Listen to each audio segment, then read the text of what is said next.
कि जैसे अभी उस लड़की ने बयान दिया कि भाई वो अल्कोहल पिया, ये पिया, दारू पी, जो भी पिया, तो इसका मतलब पोस्टमार्टम की रिपोर्ट गलत है, उसके साथ कुछ गलत हुआ है। ये भी तो मानो ना कि गलत हुआ है तो पोस्टमार्टम की रिपोर्ट गलत आई है।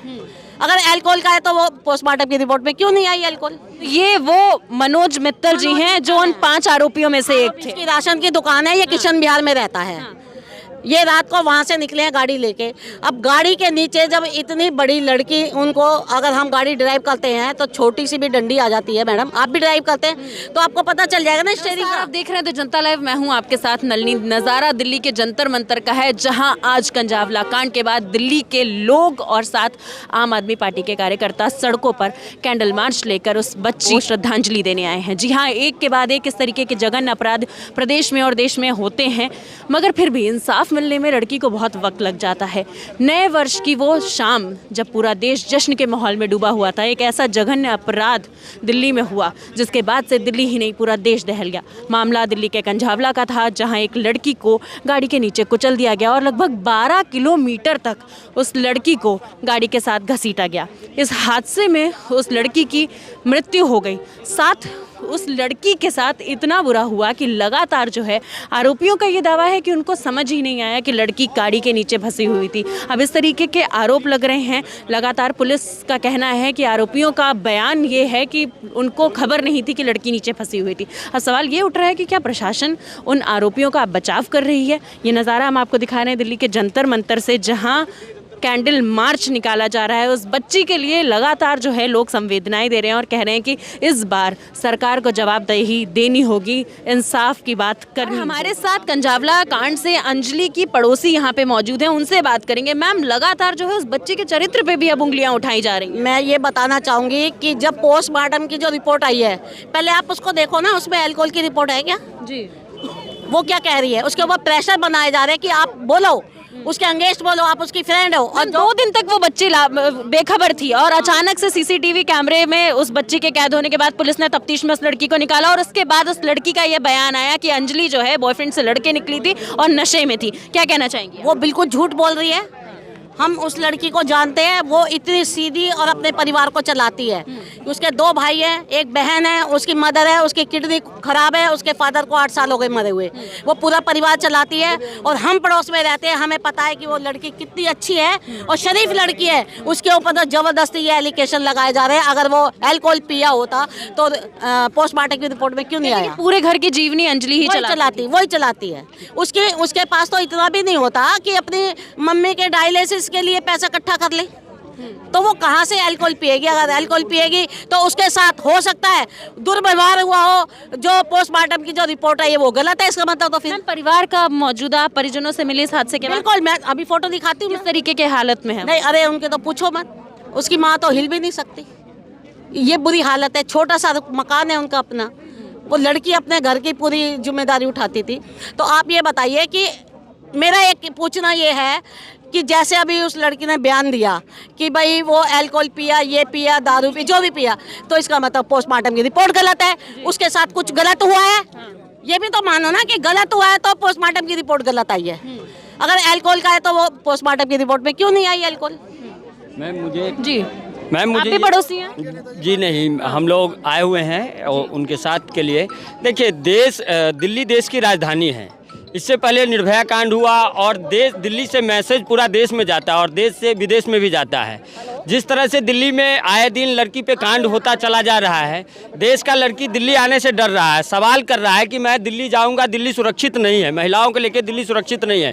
13 किलोमीटर एक कार में घसीटा जा रहा है एक लड़की को। दिल्ली में हर एक मोड़ पे पुलिस वाले खड़े रहते हैं जिप्सी लगा के। वो 1 तारीख का दिन था, उस दिन दिल्ली में हर एक जगह फंक्शन हुआ करता था, लोग आवाजाही था। इतने लोग 1 तारीख को दिन 2 बजे रात तक हम लोग खुद जगे हुए थे। दिल्ली में बहुत सारे भीड़ था, चल रहा था, हर एक जगह पुलिस वाले थे, सीसीटीवी कैमरे लगे हुए हैं। उसके बावजूद भी 13 किलोमीटर तक उनको घसीटा जा रहा है। ना कोई पुलिस वाला देख रहा है, ना कोई उनको बचाने के लिए जा रहा है। इसकी कमी है सर? ये फिर ये दिल्ली पुलिस की कमी है और केंद्र सरकार की कमी है, जो केंद्र सरकार दिल्ली पुलिस को टाइट नहीं कर रहे हैं। मगर केंद्र सरकार कहता नजर आता है कि देश की बेटी सेफ है, बेटी बचाओ बेटी पढ़ाओ लगातार मुहिम में सरकार चला रही है। करने में बहुत फर्क पड़ता है, कहने में और करने में बहुत फर्क पड़ता है।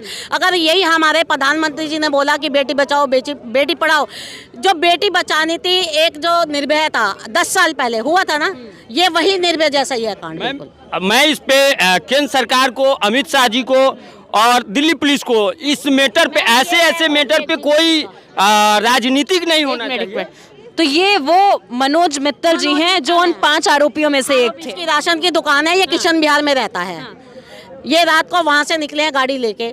अब गाड़ी के नीचे जब इतनी बड़ी लड़की, उनको अगर हम गाड़ी ड्राइव करते हैं तो छोटी सी भी डंडी आ जाती है। मैडम आप भी ड्राइव करते हैं तो आपको पता चल जाएगा ना स्टीयरिंग का। मैम क्या कोई आपसी रंजिश थी क्या? कोई रंजिश नहीं थी, कोई रंजिश नहीं, हादसा था ये। उसको जबरदस्ती उन्होंने गाड़ी के नीचे, एक कंझावला वहाँ, और एक लड़का है मनोज जिसकी दूध की डेयरी है, वो इन्फॉर्म कर रहा है बार बार उनको, कोई एक्शन नहीं। अभी एक जोमेटो वाला था, वो खाना देने गया था कंझावला, ठीक है, वहाँ पे उन्होंने कहा पीसीआर वालों से कि जी ऐसे ऐसे हमें एक सर दिखाई दिया है गाड़ी के नीचे और आप उस पर कर देखो एक बार जाके। उन्होंने कहा तू ठीक है ना, तो तू जा।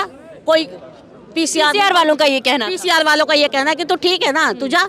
तो आप ये बताइए कि कहाँ सुरक्षित है महिलाएं? केंद्र सरकार के अंडर में आती है पुलिस, एलजी के अंडर में आती है पुलिस। जब पुलिस ही अपनी जिम्मेदारी नहीं निभाएगी तो महिलाएं कहाँ से सुरक्षित होंगी?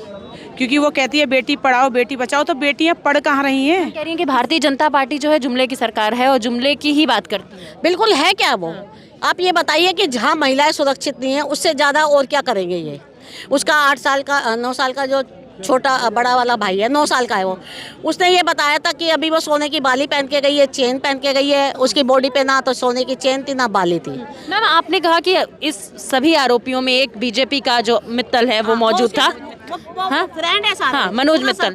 तो आप ये बताइए क्या लगता है मनोज मित्तल की जो मौजूदगी इस पूरे मामले में है, इसी वजह से आरोपियों को बचाया जा रहा है क्योंकि वो बीजेपी से है? बिल्कुल बचाया जा रहा है, क्योंकि आप ये बताइए हमारे डीसीपी साहब जो हैं उन्होंने एकदम कैसे कह दिया ये एक्सीडेंट है। कुछ प्रेशर होगा ना, अभी आप मुझसे कुछ चीज़ पूछे, प्रेशर होगा तभी तो उसका जवाब दूंगी ना। जब आपके ऊपर प्रेशर नहीं होगा तो आप तो ये कहोगे कि इसके ऊपर कार्रवाई होनी चाहिए। कैसे कह दिया जी कि एक्सीडेंट है? और जब अल्कोहल पिया, अल्कोहल उसकी रिपोर्ट में नहीं है, पोस्टमार्टम किया, ये तो कहाँ से हो गया? मैम 1 तारीख को ये अपराध हुआ, आज 4 तारीख हो गई, अभी तक जो है पूरे मामले की तफ्तीश सही से हो नहीं पाई है। कोई भी बात खुलकर सामने नहीं आ रही है कि वाकई उस रात को हुआ क्या था। पुलिस कह रही है कि सिर्फ 7 और 8 मतलब 7-8 सीसीटीवी कैमरे में जो है वो घटना जो है रिकॉर्ड हो पाई है, जिससे ये साफ जाहिर नहीं हो पा रहा है कि घटना किस तरह से हुई है। मैम जहाँ पे ये गाड़ियाँ घूम रही थी सीसी कैमरे लगे हुए हैं, वहाँ पर सीसी कैमरे लगने की वजह से ही ये पता चला है। जब एक लड़का बार बार आपको हर मिनट के बाद इन्फॉर्म कर रहा है कि जी ऐसे ऐसे उसके गाड़ी के पीछे अपनी स्कूटी लेके पीछे पीछे जा रहा है, बोल रहा है, तब भी उस पर कार्रवाई नहीं हो रही। पुलिस कहाँ थी उस दिन जब हमारे डीसीपी साहब और हमारे जो कमिश्नर साहब हैं उन्होंने कहा था जी आप इंजॉय करो न्यू ईयर, हमारी पूरी सिक्योरिटी है, पूरी पुलिस फोर्स लगी हुई है। तो पुलिस फोर्स कहाँ गई थी मैडम, ये बताएंगे आप? कहाँ चली गई? सो गई थी क्या? क्या लगता है मैम इस मामले को भी उसी तरीके से देखा जा रहा है जैसे सेंगर वाला, कुलदीप सेंगर वाला? बिल्कुल सेंगर वाला, जैसे सेंगर ने उसके परिवार को सबको मरवा दिया, बेल मिल गई, घर पे आ गए, हाथरस का कांड था, उसको रातों रात जलवा दिया। तो आप खुद समझदार है मैडम, आप खुद मीडिया से इतना तो आपको भी पता होगा कि कहाँ सच्चाई है और कहाँ गलत है। मैम लगातार बीजेपी पे आरोप लगते हैं कि वॉशिंग मशीन पार्टी है, क्या लगता है?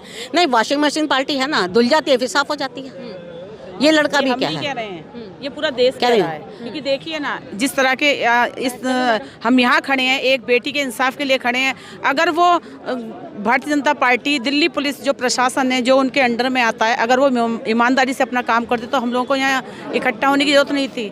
हम तो यहाँ उस बेटी की शांति के लिए कैंडल मार्च करने आए हैं। तो हमारा यही कहना है कि जिस तरह दिल्ली पुलिस इतनी लापरवाह बर्बरता के साथ बेटियों के साथ बलात्कार होने, हमारी केंद्र सरकार को इस एक ऐसा कानून बनाना चाहिए कि अगर कोई आरोपी है तो उसे तुरंत उस पे एक्शन हो, उसको सजा होनी चाहिए। तो आपने देखा कि हमने अंजलि की पड़ोसी से बात की, उन्होंने हमें खुलकर बताया कि परिवार में कौन कौन मौजूद है। अंजलि ही अपने घर की एकमात्र ऐसा ही जरिया थी जो घर की दिनचर्या चलाती थी। जी हाँ, वही एकमात्र कमाने वाली लड़की उस घर में थी। माता बीमार रहती थी, पिता 8 साल पहले गुजर चुके थे, 2 छोटे भाई हैं और अब उस परिवार का बेहद बुरा हाल है।